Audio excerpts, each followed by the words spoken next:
Okay, so today we're going to look at the third and final type of probabilities that we need to consider in this chapter, which is the so-called conditional probability. But first, let's quickly review what we've been doing. The probability of a single event, such as the probability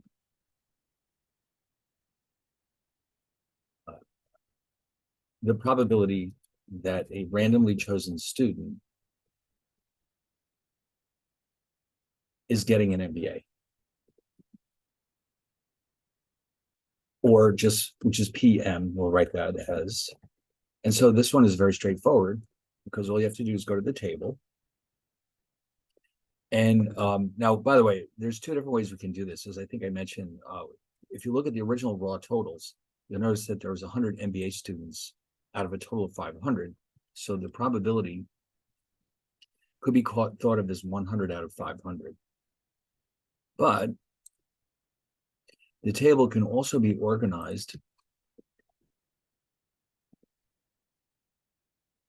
with all probabilities. In other words, if you just go back to the original raw totals like we have here and divide all of them by the 500 grand total, what's left will all be just probabilities. So that means that the probability of M can be found by looking at this row total, which is 0.20. This type of probability, because there's only a single event involved, is called an unconditional or marginal probability. Now, what about the probability of two different events both occurring at the same time? Okay, we did several of those so far.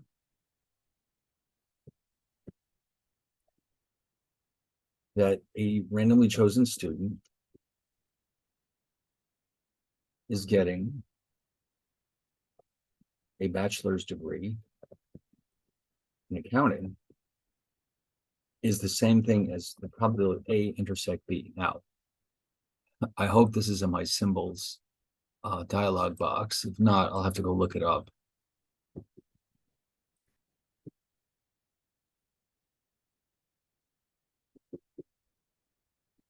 There we go.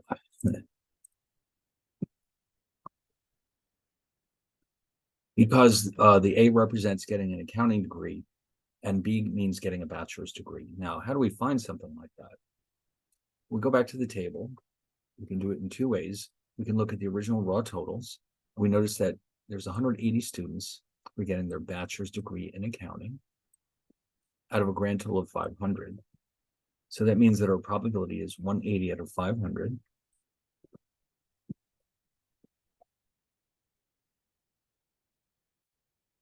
Which is 0.36 or 36%.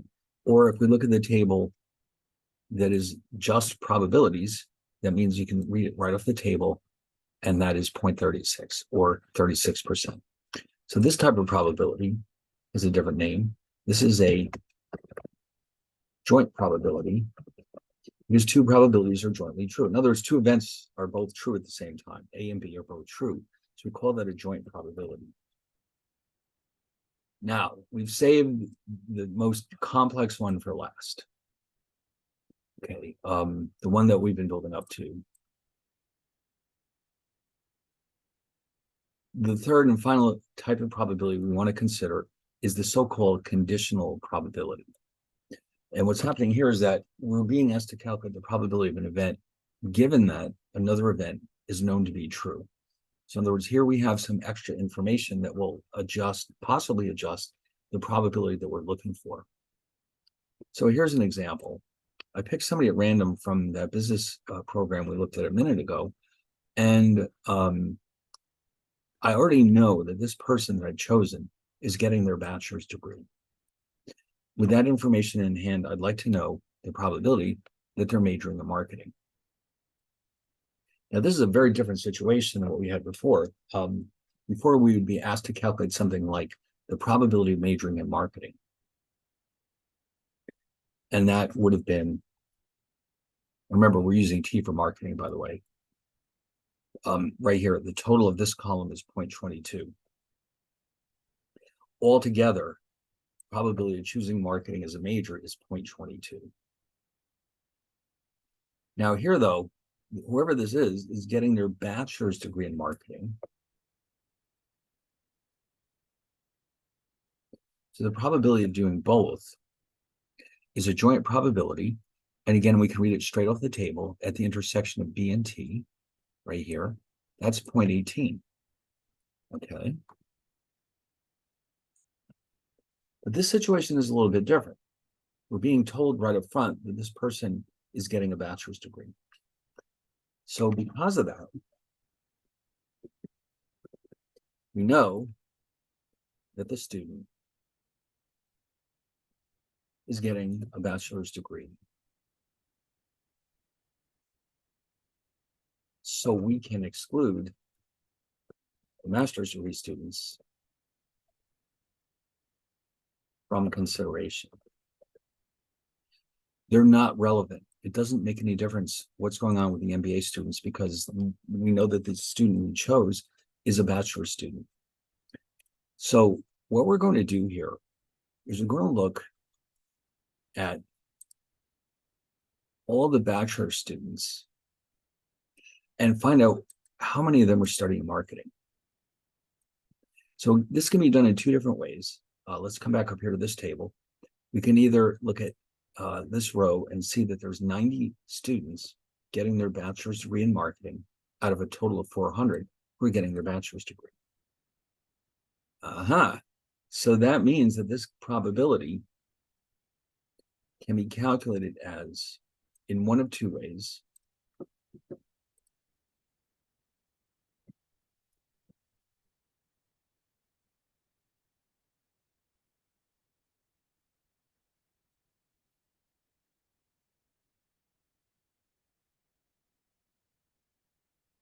So one way to do it is to take 90 out of 500 and then divide that by 400 out of 500. Okay, so we have altogether 90 out of 400, which is 90 out of 400 is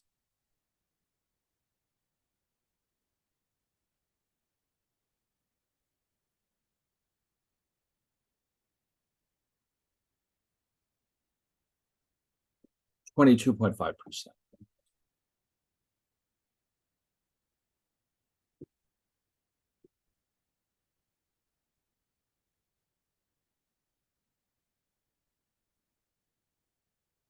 Now, if we go to the table that only has probabilities listed on it, you'll see that we'll end up with the same result because on this table, we have 0.18 out of 0.80. Okay, in other words, 18% altogether are getting a bachelor's degree in marketing, and 80% of the students are studying at the bachelor's level. So 0.18 out of 0.80 will give us the same result.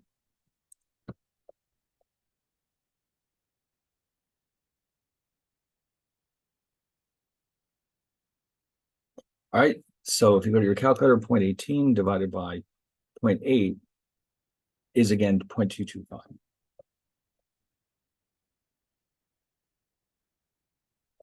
So what we have here is a very different kind of probability because, again, we know that one event is true. And with that information, we now need to calculate the probability of another event taking place or being true. So we're going to have to come up with a new notation for this. First of all, this type of probability is known as a conditional. There's that word. This is a conditional probability. In other words, the probability of majoring in marketing is conditional on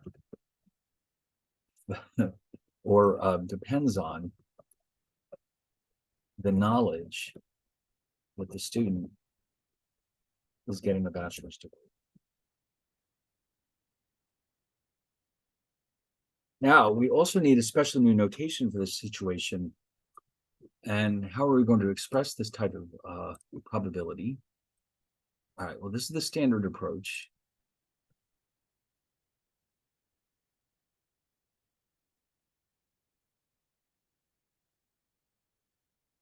So what exactly is going on here? This bar is pronounced given that.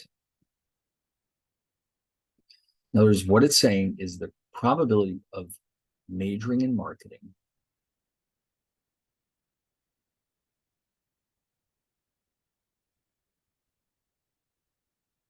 given that you're studying or working on a bachelor's degree.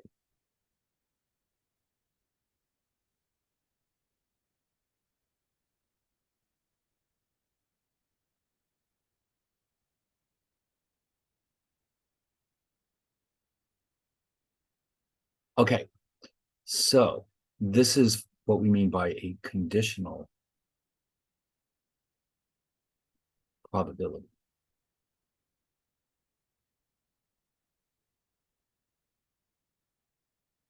All right, so that's the most complicated one that we have seen so far. Now, luckily, we can figure this out with a formula. Okay, that's going to make things a lot simpler. In other words, sure, we can figure it out with logic, and that's fine. But I think you'll agree that it's easier to have a formula that you can just plug the numbers in and get the result that you need. So, no matter what the letters are that we're using, what we're actually doing here is taking the joint probability that both of these events are true and dividing by the probability that this event is true as well. This one is sometimes called the conditioning probability because the results depend on whether that's true or false.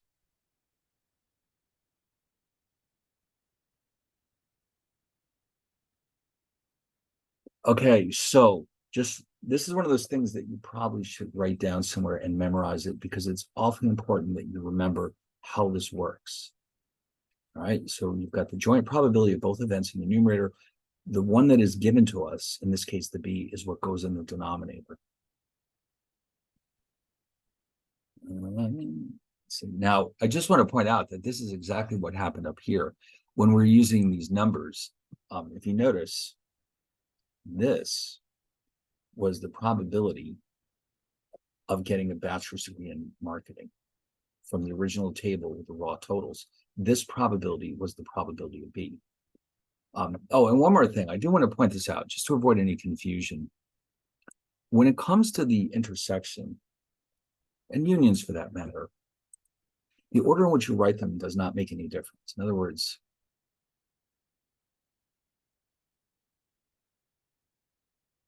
so just in case you were wondering, these are the same thing, just like 3 plus 4 is the same as 4 plus 3. And the same thing holds with the unions.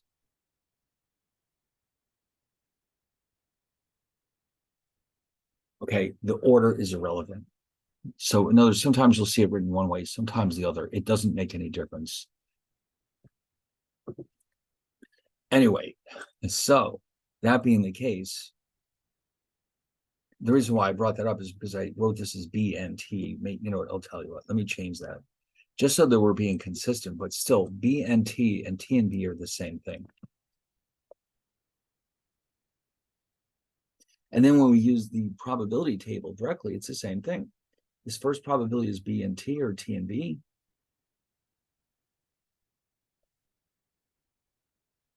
And this one in the denominator is just the probability of B.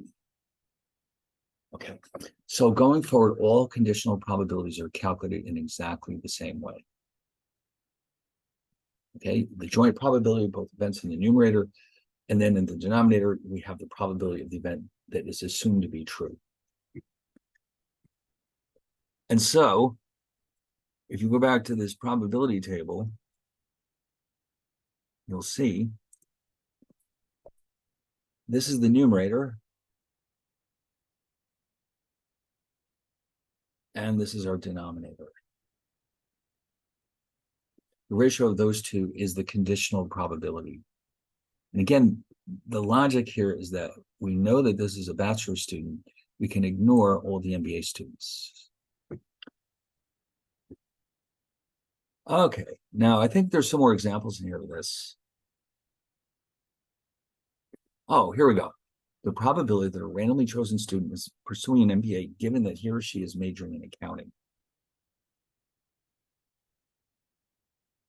Okay, so remember, this is what you're being told.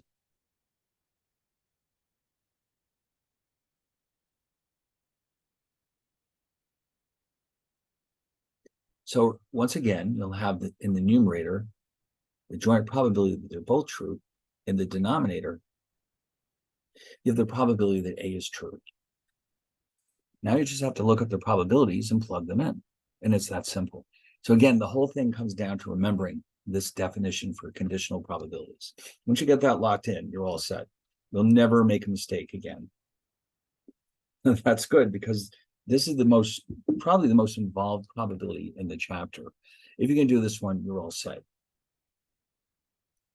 So let's look in our table, and M and A is right here.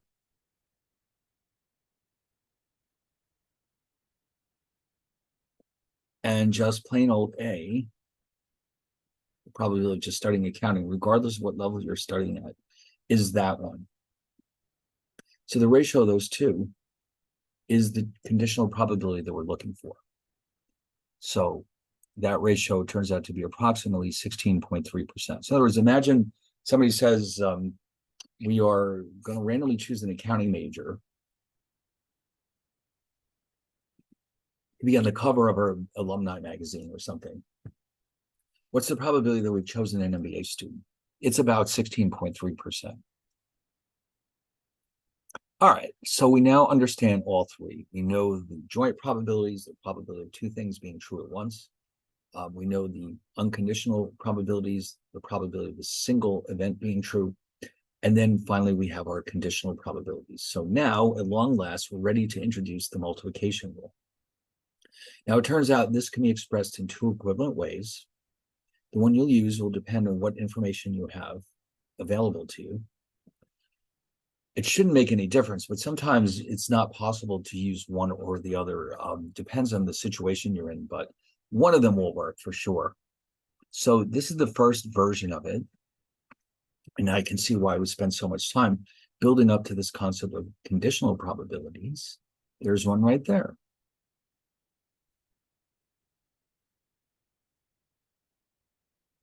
Now, it turns out this is equivalent to the following.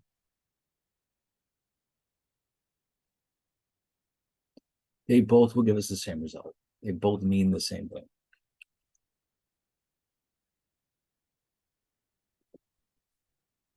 Okay, so we have our addition rule, we have our complement rule, and now we have our multiplication rule. So let's look at some examples. Imagine now the situation where instead of looking at the MBA students now, let's look at a scenario where we choose a card from a deck. A is the event that the card is an ace, and B is the event that the card is black. Now, just in case you've started to forget, I'm just going to give you a quick review of how the deck works.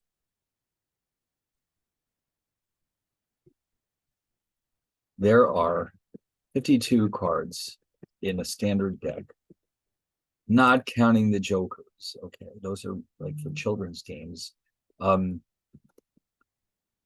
4 suits,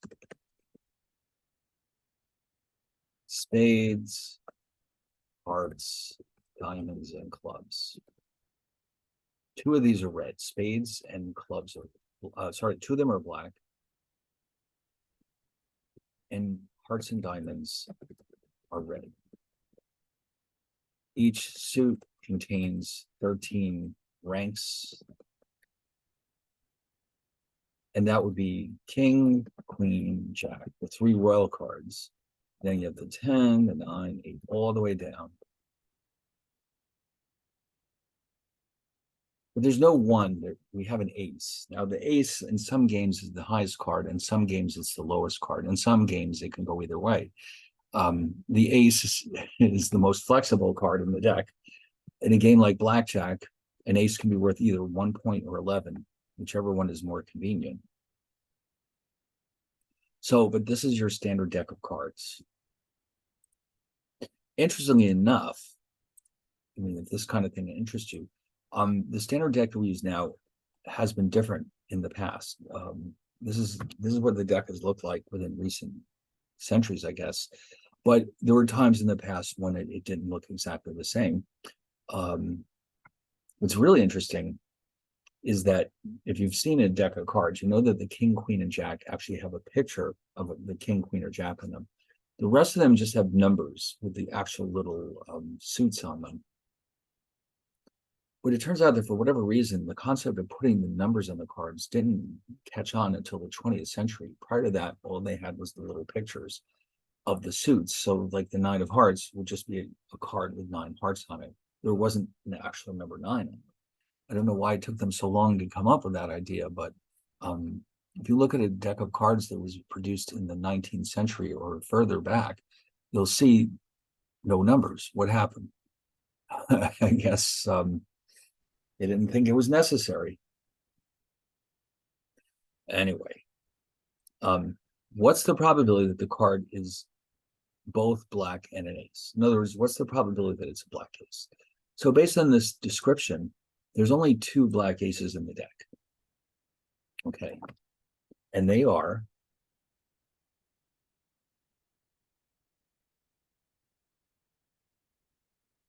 the ace of spades and the ace of clubs. Now, keep in mind, all 52 cards are assumed to be equally likely to be chosen from the deck. They're all exactly the same size and shape. That's awfully important. Otherwise, cheating would be possible. So the decks have to be very highly standardized. So that being the case, the probability of choosing a black ace is 2 out of 52. So you don't need the multiplication rule to figure this out. But we're going to use it anyway, just to illustrate how this multiplication rule works. So let's do it like this. We've defined A to be the card is an ace, and B means the card is black. Okay, now we've got 2 versions of the multiplication rule. We're going to check them both out. So we'll start with the first one. I'll just copy this.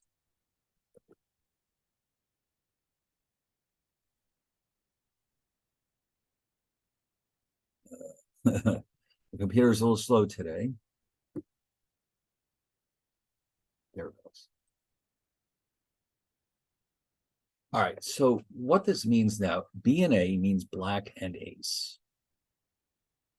In other words, a black ace.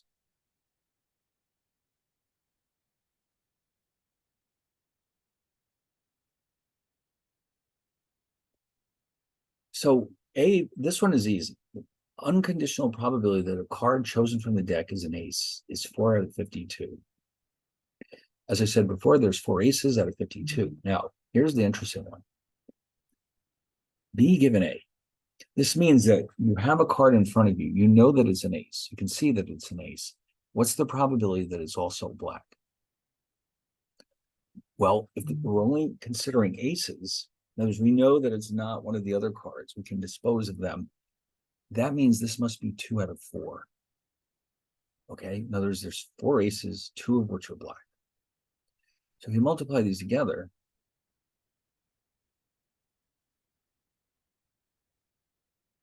you'll get, oh, what do you know? 2 out of 52. It would help if I wrote it correctly. 2 out of 52.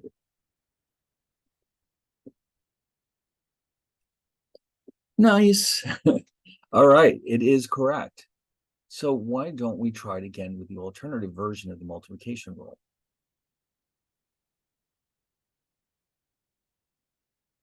All right, so this so-called second approach would be this one.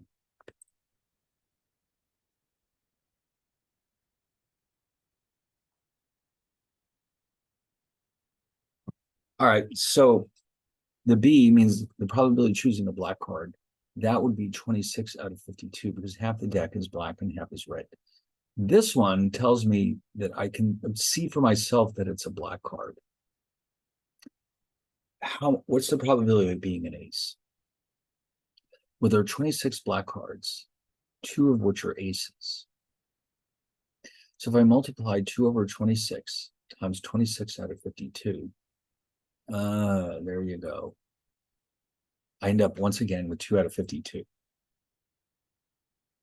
So that means that we've done it correctly. We already knew that it was 2 out of 52. We were able to use the multiplication rule to confirm that it is in fact 2 out of 52, any way you look at it. Now, we won't always have that luxury. We may not know in advance what the correct probability should be. It's just important to know how this works. All right, so now let's just take a little bit of a detour again. You might recall that we had a special version of the addition rule.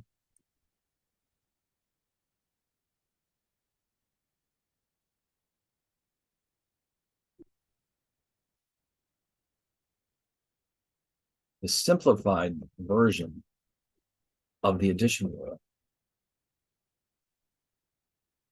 can be used when 2 events, A and B, are mutually exclusive. Because the probability of A and B both being true is then equal to 0. So it's just a slightly quicker version of the addition rule. Now, it turns out that there's a simpler version of the multiplication rule that we can use, but under certain conditions. So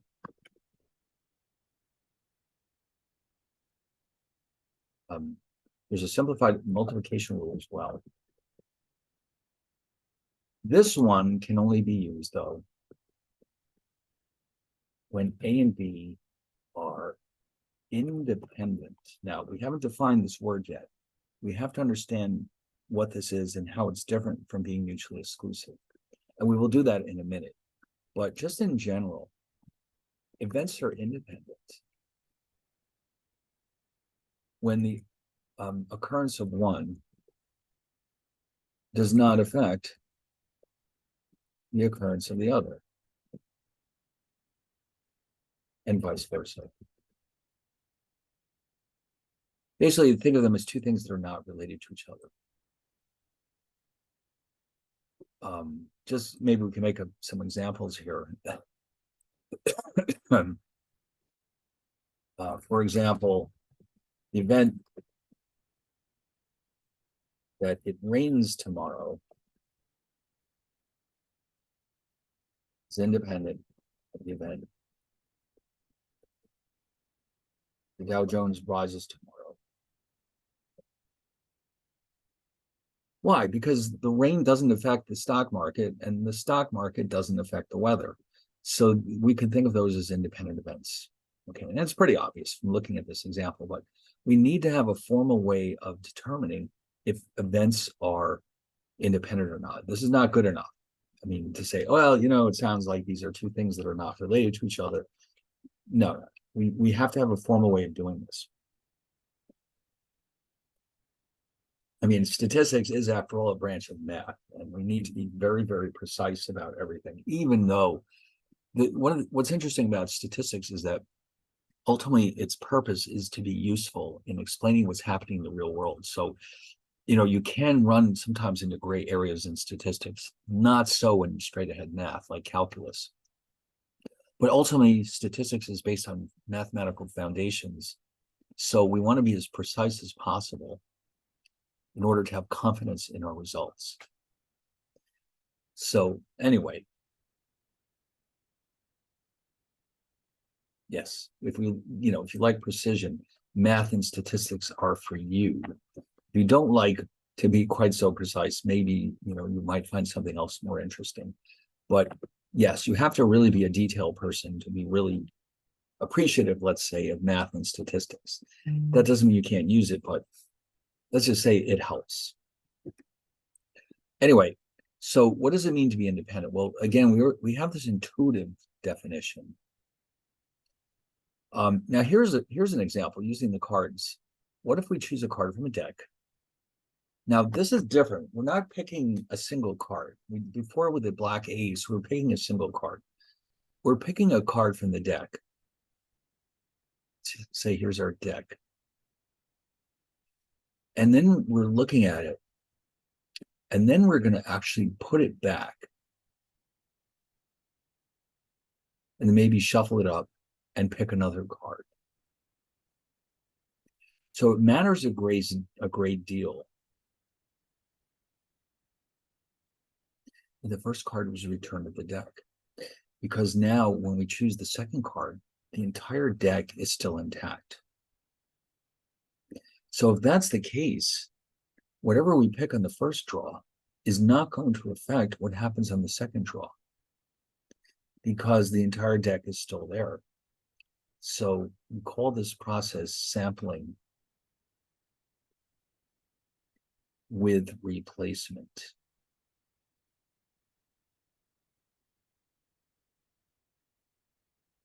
And when we have sampling with replacement, the outcomes are independent of each other. Another good example of this would be flipping a coin. I think you'll agree that the chances of the second head being heads are independent of what happened in the first head. Once you flip the coin the first time, it no longer matters. The second flip is not going to depend on the first flip. So here the events will be A, the first card is red. B is the event that the second card is red. What then is the probability that they're both red? Well, the probability of the first card being red is 1/2. A is the first card being red. Well, guess what? So is the second card. Now, here we're going to express it as a conditional probability.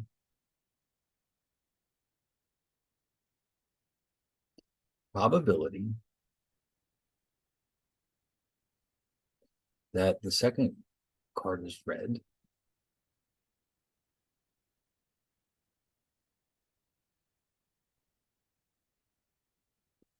Given that the first card is red.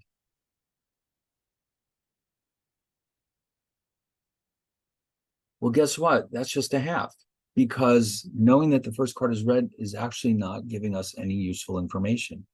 It's still 1/2.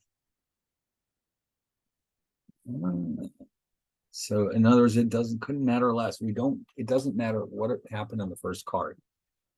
So that being the case, when we use the multiplication rule to come up with a probability of both cards being red, we're just going to get 1/2 times 1/2, which is 1/4. This is irrelevant.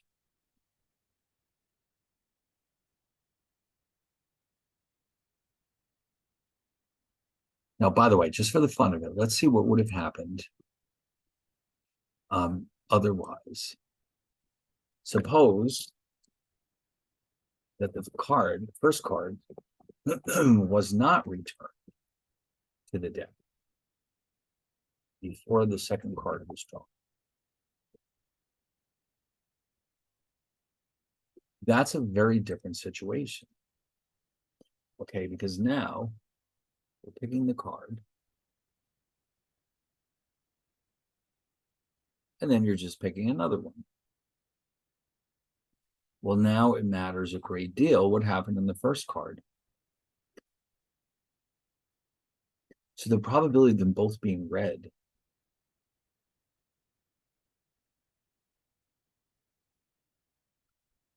is different because this one is still 1/2, but this one, if I chose a red card in the first card, when I go to pick the second card, there's only 25 red cards left, and there's only 51 cards left. Okay, because in this case, it does matter what happened in the first card. So in order to have red, given that the first was red, the only chances of that happening are only 25 out of 51. Okay, one red card is missing.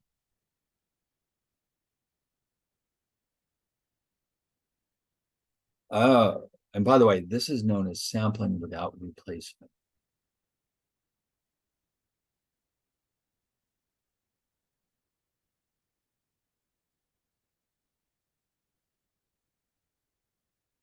you're going to have 25 out of 102, which is not equal to a quarter. Okay. Now, here's where we're going to formally define what independence means. If A and B are independent, then two things are true. The conditional probability of B given A equals the probability of B. The conditional probability of A given B is just the probability of A. So in other words, the way to think about this in English is that knowing that A is true does not affect the probability of B. And we have to reverse it too, knowing that B is true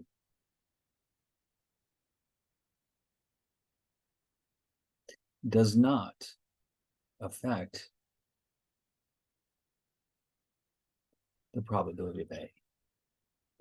And that is what we had with sampling with replacement. Okay.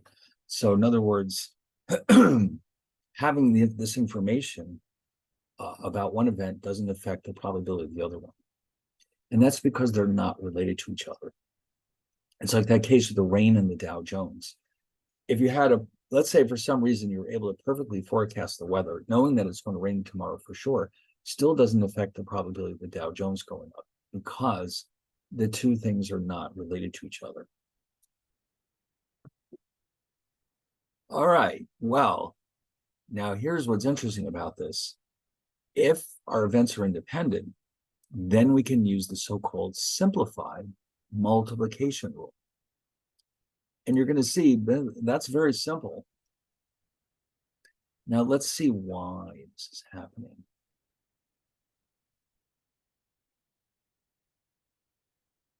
So remember, independence, let me put it here,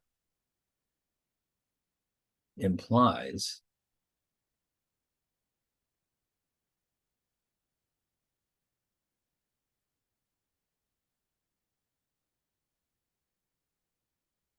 two things are true.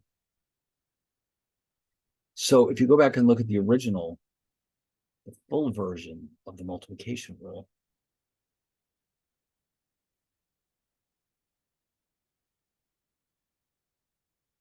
you'll notice that what I'm doing is I'm replacing this with the probability of B.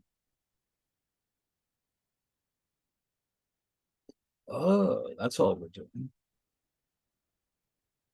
And then here,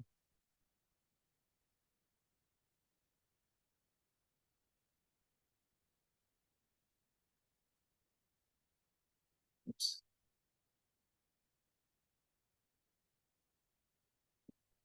Well, again, you're just replacing this with the probability of A. Because by definition, that's what's true when they're independent. There you go. The simplified multiplication rule, or the multiplication rule for two independent events. Much simpler, I think you'll agree.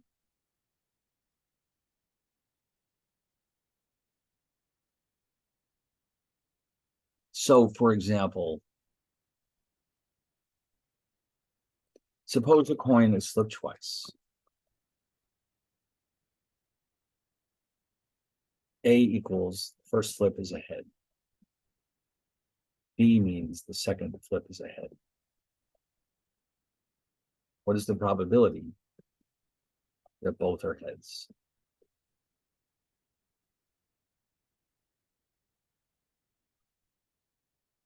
Well, since we know that the flips are independent of each other, what we can do is very simply write this as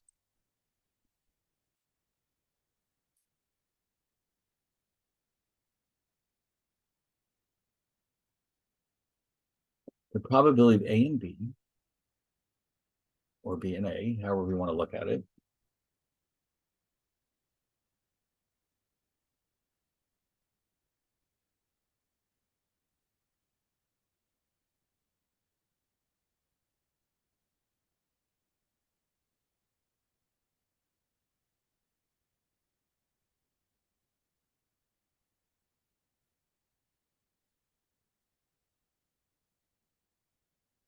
a half times a half, which is a quarter.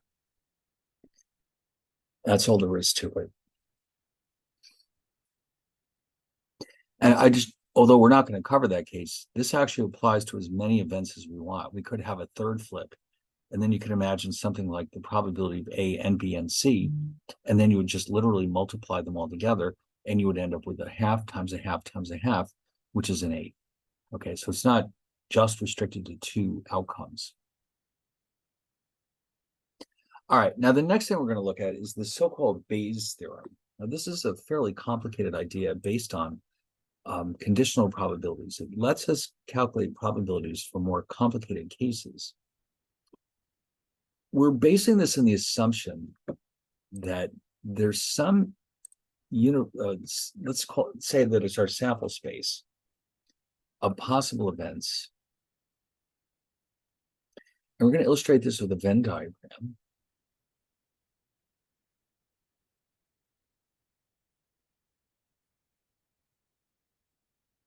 So we're going to assume that the sample space is broken up into a handful of events. We'll call them A1. If there's 3 parts to this, we'll call it A1, A2, and A3.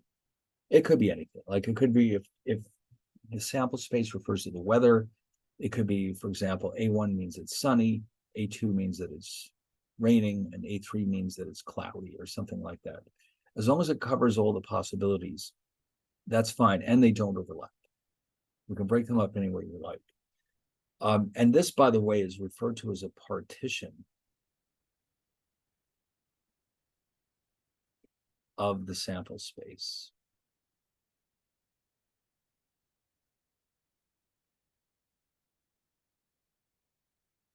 Because all the events A1 and A2 are mutually exclusive, A1 and A3 are mutually exclusive, A2 and A3 are mutually exclusive, and their union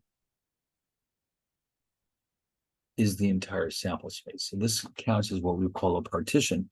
And then there's going to be some event whose probability depends on whether A1, A2, or A3 is true. We'll call that B. So what we're trying to do is figure out, given some information about B, we'd like to figure out the probability of which A is actually occurring. Now, it sounds very complicated, but once you've done it a few times, you'll see that it's not that bad. But this is the background for what we're about to do. You can easily imagine something like this. What's the probability that the stock of a pharmaceutical company goes up, given that their new drug was approved by the FDA? In other words, it's perfectly set up for fairly complicated conditional probabilities. Now, I'm going to show you the general formula, and don't be terrified, because like I said, we'll get some practice with this.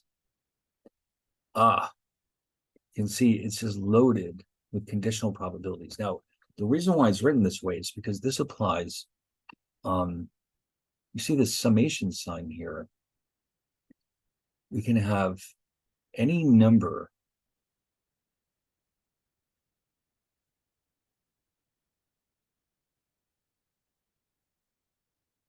of elements in the partition. In other words, it can be broken up into A1 and A2, or it can be broken up into A1, A2, and A3, etc. That's why it has to be written this way, to allow for any number of elements in that partition. So usually we'll just have 2 or 3. Okay, we don't need to get carried away. 2 or 3 is usually quite sufficient. Now, the big challenge with these problems, more than anything else, is setting it up correctly. Plugging numbers into this formula is not that big of a challenge. Setting it up is a challenge. So why don't we take a look at our first example? All right, so suppose that we've determined that the probability that the economy recovers next year is 20%. And the probability of being in a recession is 80%. We also are told that if there's a recovery, the probability of a stock market crash is 10%. If the economy is in recession, that jumps up to 40%. So we're being given two. These probabilities up here are unconditional. And these are conditional probabilities. Because two events are given, one is given to you. Like here, you're being given the information the economy is recovering, and now you need to know the probability of a crash. Here, we're being told that the economy is in a recession, and we're again given the probability of a crash. So they're both conditional probabilities, any way you look at it. Now, the question is, if we observe that the market crashes, what's the probability that we're in a recession? Oh, now in English, this is equivalent to saying, what is the probability that the economy is in a recession given that the stock market crashes? Okay.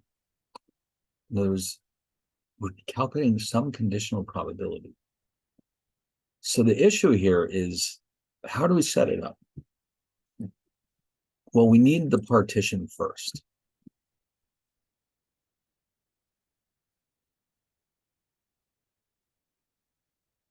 Now, if you notice, we were told that there's only two possible states of the economy: recovery and recession, and they add up to 100%.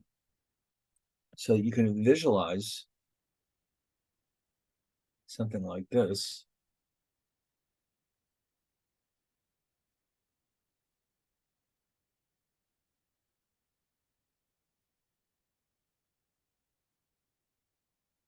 So 20% is recovery.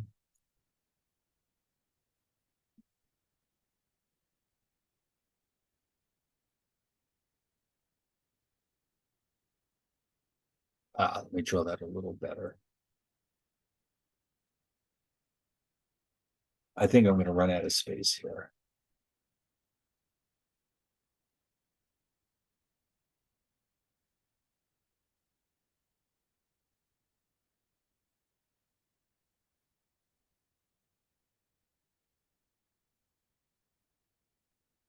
And then the other possibility was recession. So we were told in the problem, the probability of the recovery is 20%, and of a recession, 80%. Now, if you notice, these two have a probability of total probability of 1 or 100%. Not only that, but the two of them do not overlap. So that means we probably have chosen the right events for our partition. Now, if you notice, they also mention in here a stock market crash. Well, that would be the B event.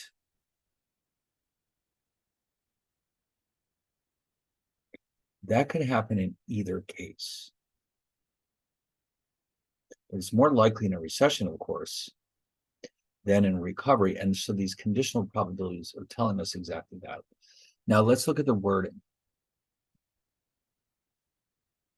If there's a recovery, the probability of stock market crash is 10%. So in a recovery, the crash has a 10% chance. So think of this as crash given recovery. And then we have, actually, let me slide this down a little.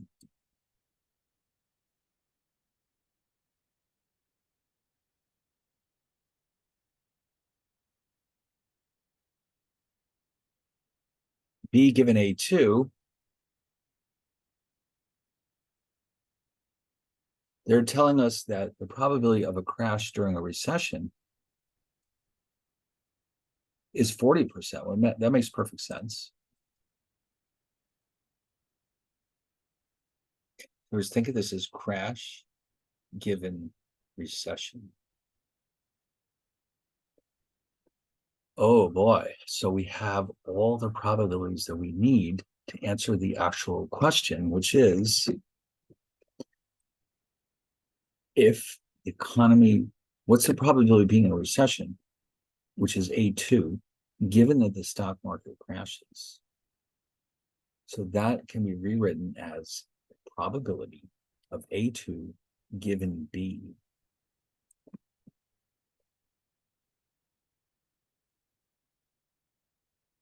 How do you know? Because they're telling us that they're asking us, what is the probability of being in a recession when we know that the market has crashed? And that's what we're looking for.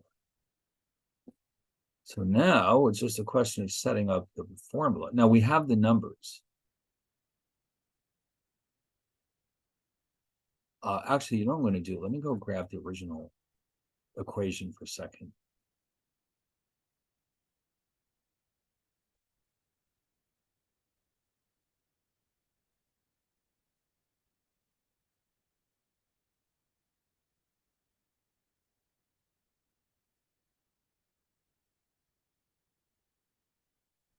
All right, so if you notice, the AI has been replaced with the 2. In the numerator, these 2 i's are being replaced with 2 because now we know that we're looking for the probability of a recovery given a crash. The denominator, on the other hand, must include the entire partition here. In other words, because there's 2 elements in the partition, you've got to have both of these terms. So I'll have B given A1 times B, the probability of A1, plus the probability of B given A2 times the probability of A2. Okay, so they both have to be included.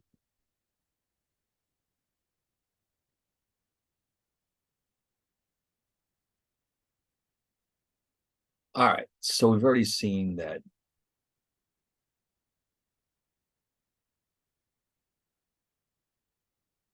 I'll just quickly repeat them.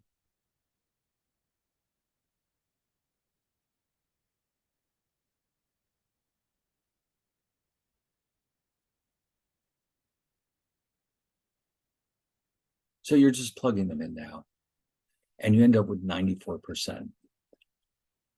So in other words, if we observe that the market has crashed, there's a 94% chance that we're in a recession. Oh my God. Now this Bayes theorem has a lot of applications in not just economics. It's often used in medicine to determine the likelihood of getting, let's say, a test turns out to be positive. That doesn't guarantee that you have whatever condition they're testing for. There's always a chance of a mistake. So you hear sometimes them talking about false positives, false negatives. This formula is used to help us calculate the probability of either a false positive on a test or a false negative. But anyway, for our purposes, you can see we're using it for conditional probabilities. And given some information or other, we want to calculate the probability that something else is true. Okay, but this is all based on the notion of a partition, where we take all the sample space and break it up into mutually exclusive pieces, and we define some event as being a possibility in all of those different cases. So we'll get more practice with this, don't worry. I mean, that's a lot to take in at once, but once you get the hang of it, it'll only take a few examples to get the hang of it. It's more, let's just say it's more complicated than it looks. It's all about setting it up properly more than anything else. Well, that is that for chapter 5. We're now done with our introduction to probability theory. And so what follows this in chapter 6 is we're going to look for the first time at some very, very important concepts that we'll see throughout the rest of the course. The title of the chapter is Discrete Probability Distributions. And by the way, I just want to mention that in this chapter, a lot of the calculations we'll be doing can be handled in our wonderful TI-84s. So you might want to make sure you've got that available when you're watching these videos, because they'll save you a lot of grief. I mean, all these calculations we'll be doing can be done directly with algebra, but I think you'll find that at some point it makes a lot more sense to use this. All right, so I guess we'll go over that next time. So we'll stop here, and then next time we'll pick it up in chapter 6. So I'll see you then.